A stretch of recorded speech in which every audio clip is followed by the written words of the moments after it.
Dans un petit village entouré de collines verdoyantes vivait un homme nommé Ayan. Sa maison n'était qu'une cabane en argile, aux murs fissurés par le temps. Chaque matin, avant même que le soleil ne franchisse la crête des montagnes, Ayan se levait pour labourer les champs des autres. C'était ainsi qu'il gagnait de quoi nourrir sa famille. Malgré la fatigue et la pauvreté, Ayan gardait toujours un sourire doux et apaisant. Ses voisins l'appelaient « l'homme au cœur vaste », car jamais il ne refusait d'aider quelqu'un. Qu'il s'agisse de porter un sac de riz trop lourd, de réparer une barrière ou de partager son repas, Ayan était toujours le premier à tendre la main.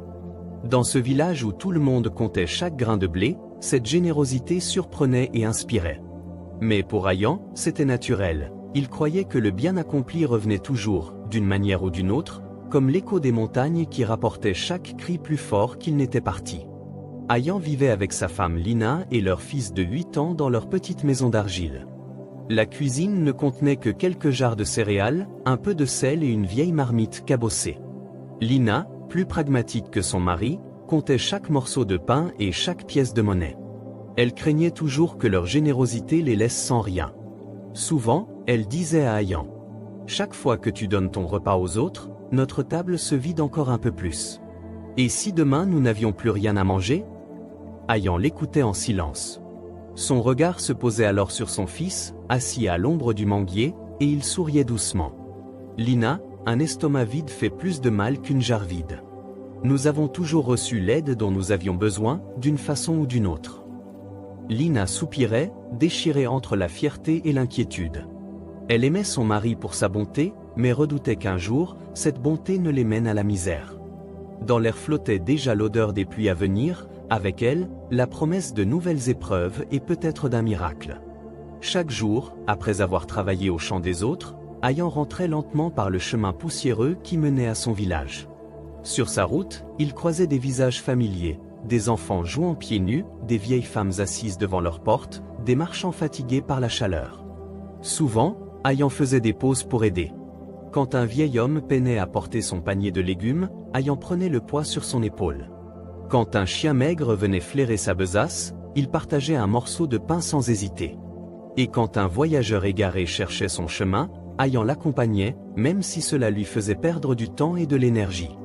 Ces gestes étaient devenus sa seconde nature, comme respirer ou boire.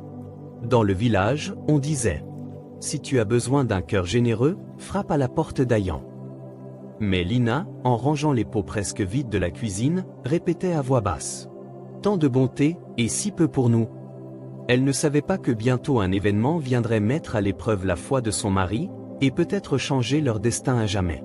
Un après-midi brûlant, alors qu'Ayan venait de terminer sa journée au champ, il s'allongea sous le grand manguier devant sa maison. La fatigue pesait sur ses bras et ses paupières, mais un léger vent tiède adoucissait la chaleur.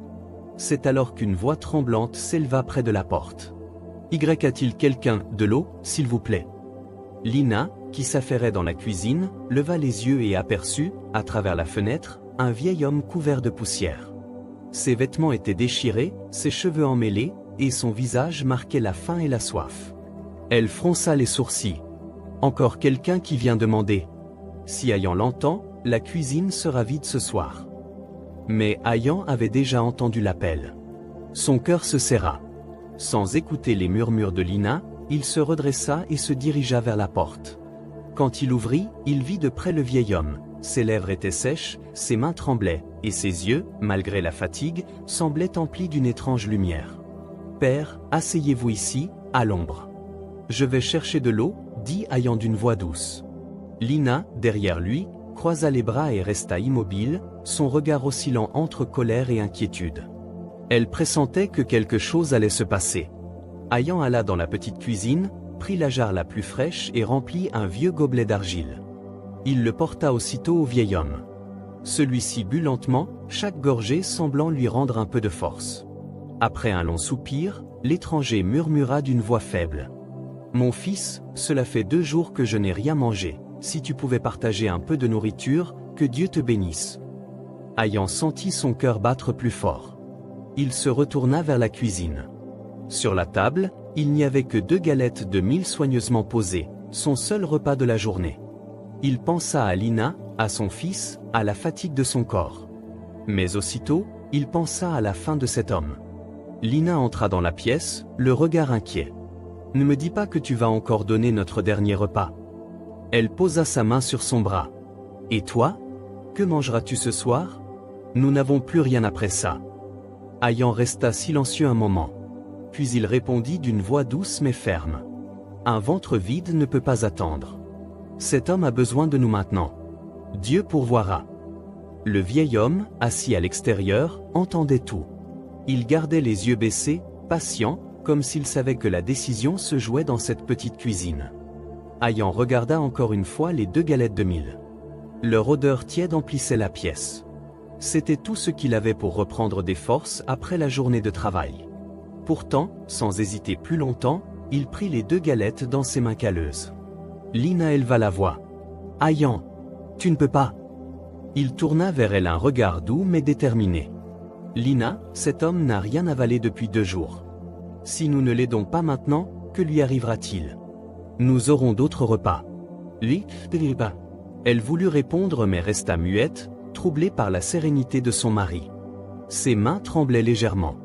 Ayan sortit et s'agenouilla devant le vieil homme. « Père, voici ce que nous avons de meilleur. Mangez, reprenez vos forces. » Le vieil homme leva les yeux vers Ayan. Dans son regard brilla une lueur d'émotion, presque un éclat d'or au milieu de la fatigue. Il ne dit rien et commença à manger lentement, comme si chaque bouchée était sacrée.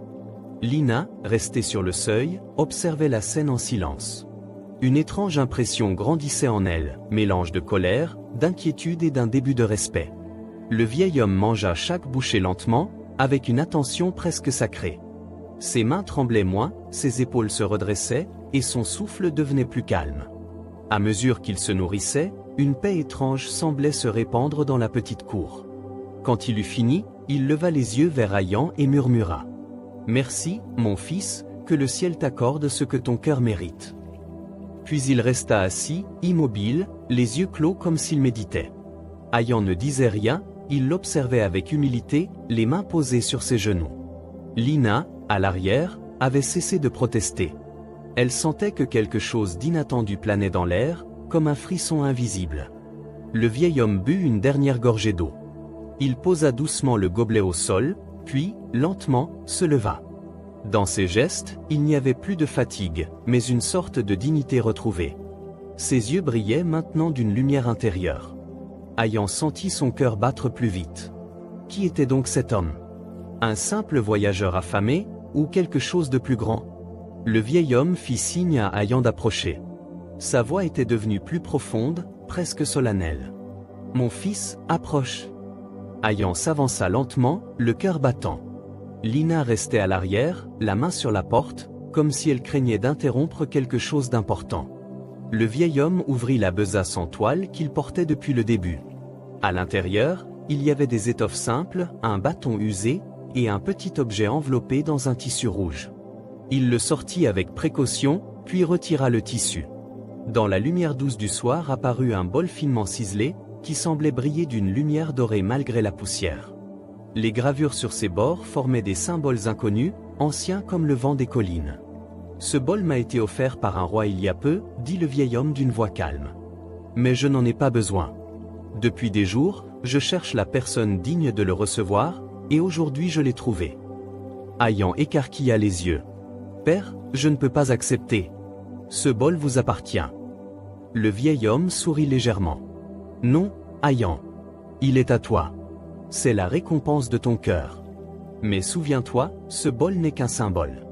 Que ton âme reste pure et généreuse, comme aujourd'hui. » Le vieil homme posa le bol dans les mains d'Ayan. Celui-ci sentit une chaleur douce parcourir ses doigts, comme si le métal vibrait légèrement. Ayan resta immobile, le bol doré entre ses mains. Sa surface gravée captait la lumière du soleil couchant et projetait des reflets chauds sur son visage. Il n'avait jamais tenu un objet aussi précieux. « Père, je n'ai rien fait d'extraordinaire. » balbutia-t-il. Le vieil homme secoua doucement la tête. « Tu as fait tout ce qu'il fallait, donner sans attendre. C'est cela, la vraie grandeur. » Lina s'avança timidement. Son regard oscillait entre méfiance et admiration. Elle toucha le bord du bol du bout des doigts, il semblait presque vivant. « Mais, pourquoi nous » murmura-t-elle. « Le vieil homme répondit d'une voix qui ressemblait à un murmure du vent. Parce que votre maison a été ouverte au moment le plus crucial. Parce que l'amour et la compassion sont rares et précieux. Lina baissa les yeux, bouleversée. Elle repensa à ses reproches, à sa peur du manque, et sentit ses joues rougir. Ayan posa une main sur son épaule, avec douceur. Dans le ciel, le dernier rayon du soleil disparut derrière les collines, comme pour sceller cette scène dans une lumière éternelle. Le vieil homme ajouta, avant de se tourner vers le chemin. N'oubliez jamais, ce bol n'est qu'un rappel. La vraie richesse est invisible. Puis il fit un pas en arrière, prêt à reprendre sa route. Le vieil homme serra une dernière fois les mains d'Ayan, ses yeux emplis d'une lumière paisible. Puis, sans rien ajouter, il tourna lentement le dos à la petite maison et s'engagea sur le chemin de terre. Le vent du soir souleva légèrement sa longue tunique, et ses pas semblaient à peine toucher le sol. À chaque mètre qu'il parcourait, son allure devenait plus droite, plus légère, presque irréelle. Bientôt, il disparut dans le halo orangé du crépuscule, comme avalé par la lumière. Ayan resta figé sur le seuil, le bol d'or contre sa poitrine. Lina se tenait derrière lui, muette, le cœur battant. Elle avait l'impression d'avoir assisté à un rêve. « Il est parti » souffla-t-elle. Ayan répondit d'une voix basse. « Oui. Mais il nous a laissé bien plus qu'un bol. » Ils restèrent ainsi, immobiles, tandis que le silence du soir enveloppait le village. Les grillons commençaient à chanter, et l'air portait encore l'écho de la voix du vieil homme. La vraie richesse est invisible. Ayan serra la main de Lina.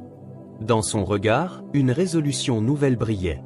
Il se jura que jamais il ne laisserait la peur étouffer sa générosité. Cette nuit-là, Ayan et Lina ne trouvèrent pas le sommeil. Le bol doré reposait au centre de la table, brillant faiblement sous la lueur d'une petite lampe à huile.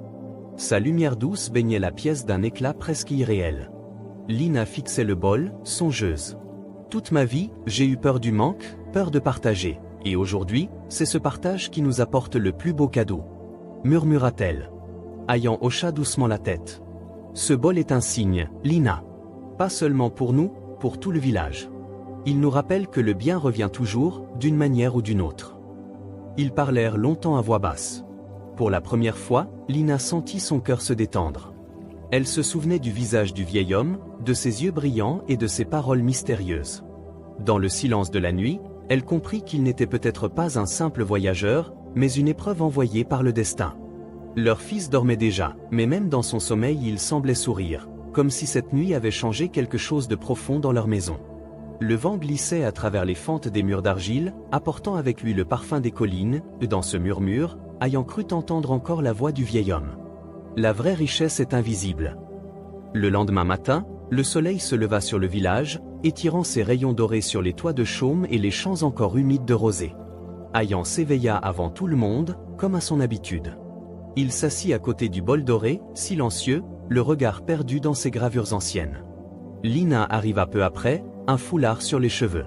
Ses yeux semblaient différents, plus calmes, comme si la nuit lui avait ouvert un espace intérieur nouveau.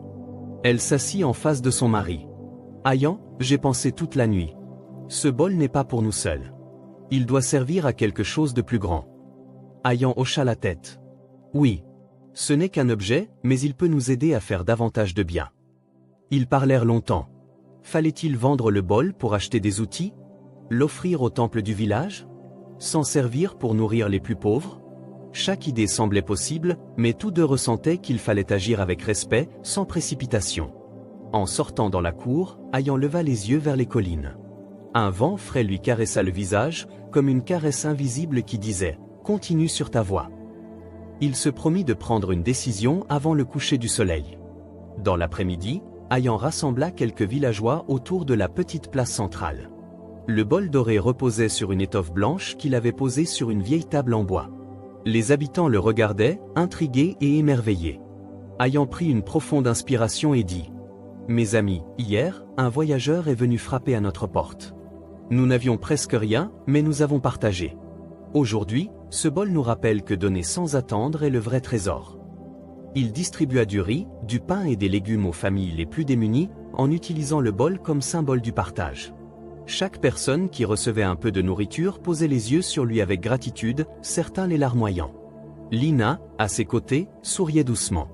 Elle sentait son cœur se remplir d'une fierté nouvelle, celle de voir le bien qu'un simple geste pouvait engendrer. Le fils d'Ayan, émerveillé, courait autour, distribuant de petits fruits aux enfants du village, imitant son père. Ce jour-là, le village tout entier comprit que la véritable richesse n'était pas dans l'or ou les possessions, mais dans la générosité et la solidarité. Les jours qui suivirent, des changements subtils mais profonds s'installèrent dans la vie d'Ayan et de sa famille. Les champs, autrefois maigres, commencèrent à produire des récoltes plus abondantes. Les voisins, inspirés par l'exemple d'Ayan, commencèrent eux aussi à partager ce qu'ils avaient, créant une chaîne de générosité dans tout le village.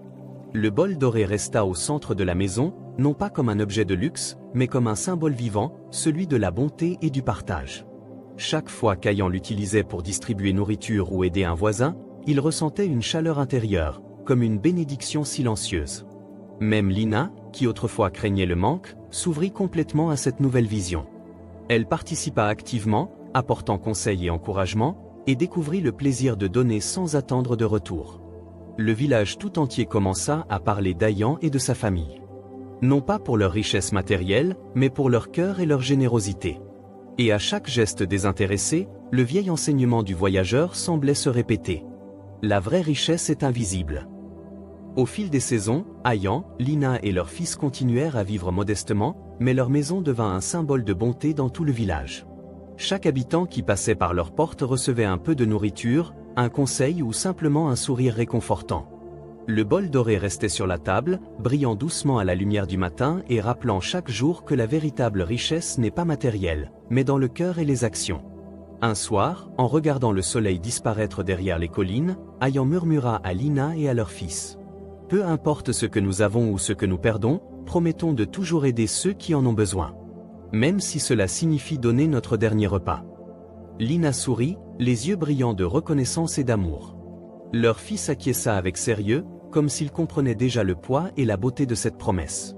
Et ainsi, la petite famille continua sa vie, humble mais heureuse, entourée de la paix et de la gratitude de ceux qu'ils aidaient. Le village tout entier comprit la leçon. Agir avec bonté, sans attendre de retour, est la plus grande richesse qu'on puisse posséder. Et le bol doré ? Il devint un symbole éternel, non pas de richesse matérielle, mais du pouvoir invisible de la générosité et du karma.